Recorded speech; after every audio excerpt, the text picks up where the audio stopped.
Welcome back to the Fly With Her podcast. I'm your host, Aitana. And I'm Maya. Thank you for joining us for another episode. Today's guest is a first officer flying the Airbus A330 for a Toronto-based airline. Her journey in aviation began in Singapore, inspired by her father, an aircraft maintenance engineer and an aviation enthusiast. Before stepping into the flight deck, she studied aviation management at Georgian College and spent 5 years as a flight attendant with Emirates, traveling to over 80 countries around the world. She later made the bold decision to leave that role, return to Canada, and pursue full-time flight training to become an airline pilot. Alongside being a pilot, she's also a mentor and a proud mother. And fun fact, her husband was also a pilot. Listen, welcome to the Fly of Her podcast. We are so excited to have you here with us today. Hi, and I'm so excited to be here. I've been looking forward to this for weeks, so thank you so much for having me. To start us off, can you take us back to where it all began, Allison? What first sparked your love for aviation and how did it lead you to where you are now? Yeah, so I originally grew up in Singapore, and aviation has always been a part of my life. My dad worked in aviation, in aircraft maintenance, and I was just constantly around air shows and airplanes, like traveling a lot on business trips with him. So it was just always around me, and I think that early exposure really sparked my curiosity. And I've always knew I wanted to be in aviation. I just didn't know what I wanted to do. So it took me on a little bit of a non-linear path where I studied aviation management at Georgian College, and that's where it all began. And worked in the industry for a little while before becoming a flight attendant with Emirates Airlines. And then I transitioned into the flight deck. So today I'm flying long haul, and it's such an amazing, incredible job. And I'm very passionate about mentoring and helping others find their way into aviation as well. And how comes you made the switch from cabin crew to becoming a pilot? Since being in aviation was what you wanted, why after doing cabin crew did you decide, right, I actually want to be a pilot? What led you to make that decision? So while I was studying aviation management and I was going through that course, I was exposed to like so many different aspects of aviation. And I started getting my private pilot's license when I was 17. So I was quite young. And after finishing my pilot's license, I ran out of money very quickly, as everyone in the industry knows how expensive it is. So when I explored different career paths and saw a posting for Emirates Airlines, I just went to their open day and I was like, okay, I'll be a flight attendant for a year. But being overseas in Dubai, I literally loved every minute of being a flight attendant. It was so fun. I was saving money at the same time. So I stayed longer than I originally planned. My plan was 1 year. I ended up staying 5 years. But during that time as cabin crew, I still always wanted to be back in the flight deck, finish my pilot's license. And like at that stage, I guess, in my career, I was like, no, I really want to make this transition. So it became very clear to me, like halfway through my flight attendant career, that I wanted to become a pilot. And that completely makes sense, to be honest. You mentioned that you have a degree. Not every pilot chooses to get a degree before starting their career in the flight deck. So, how does studying aviation management at Georgian College influence your understanding of the industry? So studying aviation management gave me a much broader understanding of the industry just beyond flying itself. It helps me, or it helped me to see how everything connects together. It's a massive industry. There's operation, safety, government regulation, the business side of aviation, corporate. So I think that perspective has just made me a better pilot. I understand why a lot of decisions are being made, I guess, behind the scenes. And it gave me a strong foundation of the industry before I stepped into a cabin crew or pilot role. Yeah, and I really enjoyed taking all those courses. I just learned so much about the industry in general. And it led me to further my education to get a master's degree in aviation management as well, which I did part-time while I was a flight attendant at Emirates. Wow, that's amazing, Allison. How do you think being cabin crew with Emirates, how do you think that shaped your understanding of the industry? And also, how do you think it helped you during flight training? It was so valuable. I mean, it just gave me firsthand insight into the operations, crew coordination, passenger management, customer service. When I started flight training, like I was already comfortable in like the aviation environment, but things like communication, teamwork, situational awareness came more naturally in general, but it helped me to develop a lot of empathy and respect for the entire crew dynamic, which I still carry with me to the flight deck today.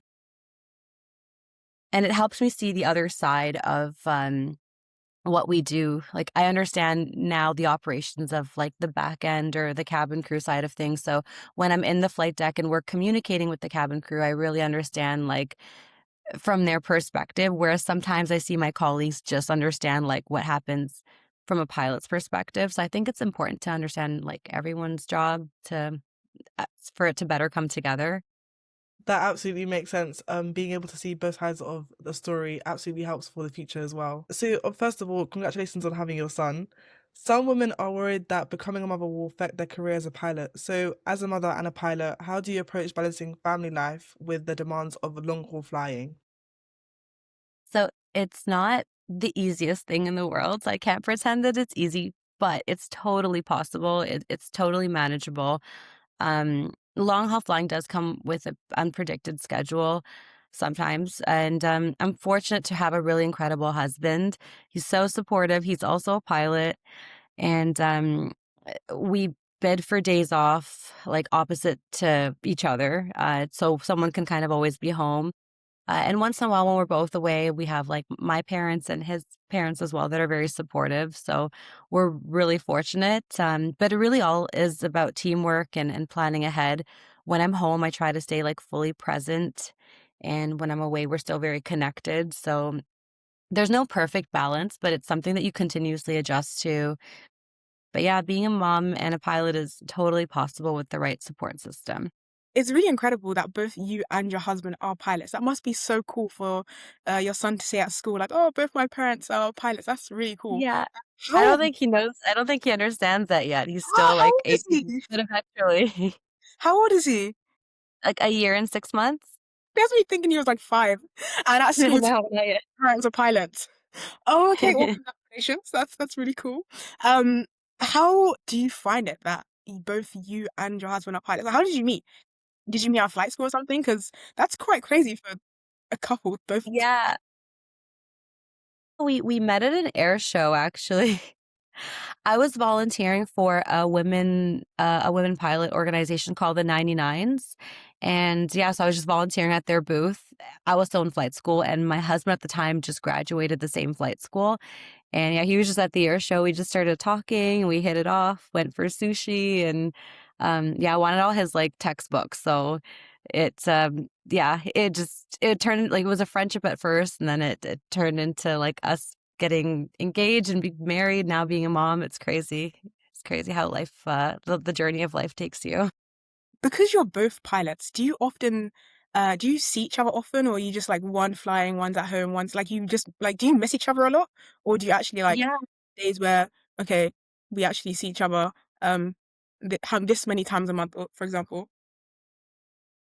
So it's different every month. My husband is a corporate pilot, so he flies directly for a family in Toronto, and I'm in the airlines at the airline. So it's very different types of flying. So he's like he has a very unpredictable schedule.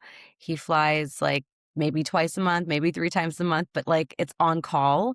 Whereas like I have a schedule, I have a set schedule. So we just try to manage it as best we can. It literally changes every month. Some months we see each other a lot, some months we don't, or some months I might have a long layover. Like last month, I had a 4 day pairing or layover in Rio in Brazil, and my husband joined me, which was really nice. So, yeah, it's literally different every month, and we just try to adjust, manage, be flexible, be positive. Because I mean, we do miss each other, but I think sometimes it's nice to miss each other because then it makes it more special when you are together.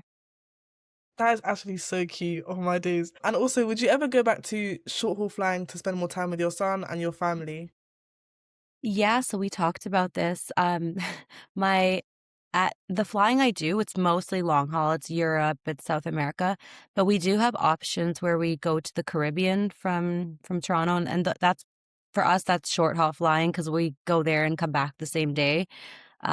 So we've talked about like maybe like in the coming months when it gets busy for my husband, that I'll just bid for those flights. So I'll be home almost every night. And yeah, I think I will do that as my son gets older, so I can be home more and spend more time with him.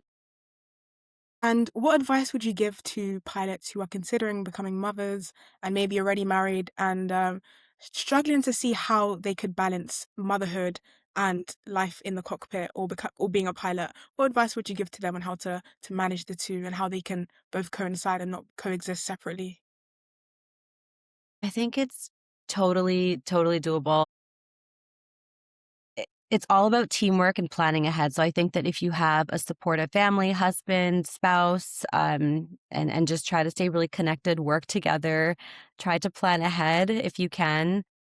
There's no perfect balance. Like you continuously have to adjust, but it's absolutely possible to be a mom and a pilot. Thank you so much for that reassurance. Because even I was thinking about it, I was like, okay, cool. If I want to be a pilot, how am I gonna have a family? Would it even be possible? Would I have to like stop my training? Your advice really does help for those out there who are looking to have family. Yeah, and there's always other options. Like if like parents or in-laws may not be an option, there's always like nannies and extra help. There's always an option. Yeah, it's totally possible. We can do it. And do you hope that your son one day may be a pilot as well, like you guys? Yeah, we always talk about that. It's like no pressure, but like I think he's gonna be around it so much that I don't know, maybe he'll be we'll be planting the seed, I guess. But whatever he wants to be, we'll support that. Also, you mentioned that you've been to a lot of air shows. Have you got a favorite aircraft, whether it's civilian or military? Yes, so I love anything Airbus. I love the Airbus 380. I love it so much. Thank you, It's a Allison. dream. Thank you. No! Yeah, yeah, please, thank you. I Yeah. love the Airbus A380 too. I think it's so Yeah. stunning. Thank you for saying that. So I've never flown it as a pilot, of course. But I've flown it as a cabin crew when I was a flight attendant. I mean, that was my office. I loved it. It was my favorite plane to be on. Like, right now I'm on an Airbus. I'm on the 330. Very different from the 380 though. So I hope one day maybe I can fly the 380 before I retire at some point in my career, I think. It's just so cool. It's just this massive giant in the sky with four engines. It's unbelievable. Almost 500 passengers. Like I just think that it's a very cool aircraft. And, have you got a favorite military aircraft? No, you know what? I don't have a favorite military aircraft. I don't Oh, know. I've never really been exposed to the military side of things as much. oh, So you're missing yeah. out. Oh you're missing out, honestly. I feel like this is my opinion, by the way. This is my opinion. But as someone who's part of the RAF Air Cadets, I definitely feel like the military and the RAF side of the aircrafts and the planes are so much more cooler than the Airbuses and the Boeings. You know what? If there's one thing I wish I could have, if I could go back and do something over again, I would have joined the Air Cadets.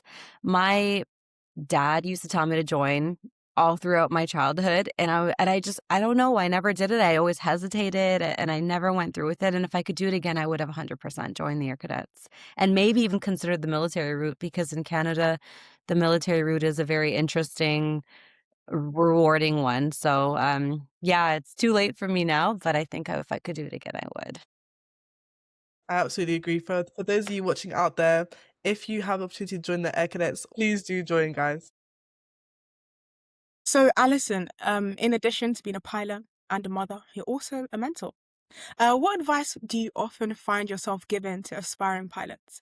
And what advice would you give to those who are about to embark on being mentors? So the advice I often say is to stay persistent. Don't compare your timeline to anyone, because everyone's timeline, everyone's journey can look so different, and that's okay. I encourage people to build a strong foundation, focus on good habits, discipline, communication skills, not just technical flying, because you need all of those things to be a successful pilot. Um, and I think one of my biggest advice I would say is to like network, network, and network. Like you need to get out, meet people. The industry is so small, even across like globally. Like some of my closest friends are female pilots in the Middle East and in the UK and Australia. So it's just such a close knit, tight community. And it really is about who you know. The first few jobs I got in aviation as a pilot, it was through people I knew. So um, it's very important to network. I say go to conferences, just get yourself out there, volunteer. For those becoming mentors, I'd say listen more than you speak. Everyone's journey is unique. So understanding where someone's coming from is key to giving them meaningful guidance and advice. And yeah, you can always learn from your mentees as well. It's a two-way street. Yeah, networking is so important. I mean, that's how you met your husband through networking and going to events. So I, Exactly. you never know who you can meet. You never know who you can meet. So that's the beauty of it. Like, yeah, thank you for that advice, Alison. And that's how me and Maya met actually through a networking event. One of the yeah, one of the flying careers event that happened last year, January. Yeah, exactly. So networking, meeting people can really change your life. So yeah, I think networking is really important. Thank you. Thank you for saying that. So recently we've asked our audience for questions they have for pilots, what they like to know, etc. So someone from our audience has asked, what is the most challenging part about being a female pilot and how do you handle that? So, one of the challenges can be feeling like you stand out all the time, especially environments where there aren't obviously many women yet. Over time, I've learned to see that as a strength rather than a drawback. I just focus on showing up prepared, professional, confident in my abilities. And I also think representation matters. I mean, every female pilot helps normalize it for the next generation, which is really meaningful to me. And have you ever come through or faced any hurdles or any barriers that have made you like second guess your career in aviation? Well, yes, the first burden I would say was like the financial one because it is a very expensive industry to get into financially. So, and I worked through that by becoming a flight attendant, taking a little bit of a different route, but staying in aviation, saving every penny from when I worked overseas to be able to fund my flight training. So that was like the biggest challenge was me for me was the financial aspect of it when I was first starting out. I think the second one was when I was pregnant. I was flying until I was 30 weeks, which is legally in Canada, you're allowed to fly until you're 30 weeks pregnant. So I'm quite big at that point. I'm like 7 months. And I continued to fly because I was still in training. Actually, I just had gone on with this airline and I got through training and I was feeling sick throughout my whole training, but I couldn't figure out why I was feeling sick. Towards like the end of my training, I realized I was pregnant. So I wanted to finish my line and dock, they call it. So once you're finished your simulator training at the airline, you do like your line training. So you're on the line with the training captain, you're flying, getting trained, and then you have a line check at the end where then you're ready to fly on the line without a training captain. So I was doing that pregnant because I wanted to make sure I finished all of that before I went on maternity leave. So I flew until I was 30 weeks. So I had some pretty strange looks at the airport in my uniform. You know, sometimes you already get looks as a woman just because, you know, you don't see it every day. So I think it attracts attention sometimes. But a pregnant female pilot really attracted attention. And the first few times it happened, I would like be really down about it. I would talk to my husband. I'm like, oh, maybe I shouldn't like keep flying. You know, I feel like everyone's staring at me. And then as time went on, I was like, you know what? Like I should be proud of this. Like, you know, I'm in my 30s. I'm married. I have this is my career. Like I should just own it. And then just changing my mindset a little bit helps me get through that challenge. So yeah, I would even feel it sometimes with my colleagues or even like the captains. I'd have to break the ice and be like, yes, I'm pregnant, but I'm good. Um, and yeah, so I think that was the second challenge, but I think we still need to normalize pregnant female pilots because no one looks at a pregnant if anyone else is pregnant in the office or I mean, it's very normal, but I think for our industry, we still don't see it as often. Yeah, I was about to say, did you find that some people underestimated your abilities because you was pregnant and maybe overlooked you or thought maybe you wasn't as that's crazy, but as qualified for the role because you're pregnant? Did you find that? Yeah, sometimes I feel like people would maybe like judge without getting to know me first, or like even like the captains would be like, "Oh, like are you good to fly?" And then as the time went on and they got to know me and they see my abilities, like their perception changed. And some of them even admitted that to me, like, I was a little worried here, but you're awesome, you're qualified, you know what you're doing. And so it's funny to see that. It's like you almost feel like you have to continuously prove yourself sometimes as a woman. Now hearing that, I think your son's bound to be a pilot. I mean, he was flying when he was in your stomach. Like, that's Was, yeah. that's so awesome. That's so awesome. So, Alison, we forgot to note that you have been recognized in Canadian aviation as a top 40 under 40, and that's absolutely an incredible accolade. Please tell us what that means. What being a Canadian aviation, a top 40 under 40, what is that, and how that accolade feels for you. Wings Aviation Top 40 Under 40, the program is designed to recognize high achieving professionals in the Canadian aviation industry. Whether it's like, you know, um, creating a new aviation business for their leadership qualities or mentorship qualities, making a making a big change in our industry, a positive change. It just recognizes 40 individuals in our industry. And for me, it was really humbling. Aviation is such a team-driven industry, so to be recognized individually felt very surreal. I wasn't expecting it at all, and it wasn't just about personal achievement for me. I think it felt like the recognition of like the journey, the challenges, also the representation, and even if it helps one person see that this career is possible for them, then I think that means even more. But yeah, it was truly an honor to be Canada's top 40 under 40 in 2022. And do you have to get nominated for it, or like, how does it work? Yeah, you have to be nominated for it. So I had a colleague, a very good friend of mine actually, but he's also an industry colleague. He nominated me, and I didn't know until I was chosen. So it was a surprise. That must have been a very lovely surprise. Congratulations, Alison. Thank you. So, looking back on your entire aviation journey, what part of your journey do you think required the most resilience for you? I can't see one particular moment, but I think in general, one of the biggest challenges is like navigating uncertainty in general, whether it was training, career progression, or a major life change like becoming a parent, a mom. Um, there were definitely moments of like self-doubt and times where the path wasn't straightforward. But those experiences taught me resilience and adaptability, which is really important in aviation. So I think you just kind of apply that, or I've been applying that to everything that needed my resilience. Just that type of mindset helped me to get through anything. Alison, is there anything else that you would like to say to our audience? Well, I just wanted to say aviation has given me so many opportunities, and just now being able to balance that with my family and mentoring still, it just makes it that much more fulfilling. I used to be so involved in the aviation world in terms of mentorship and volunteering my time in like all the different organizations out there.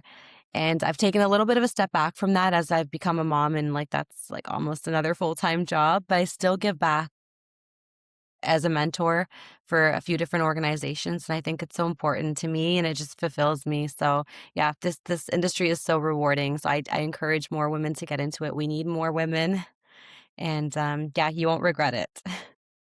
Thank you so much, Alison. Your story has been absolutely incredible.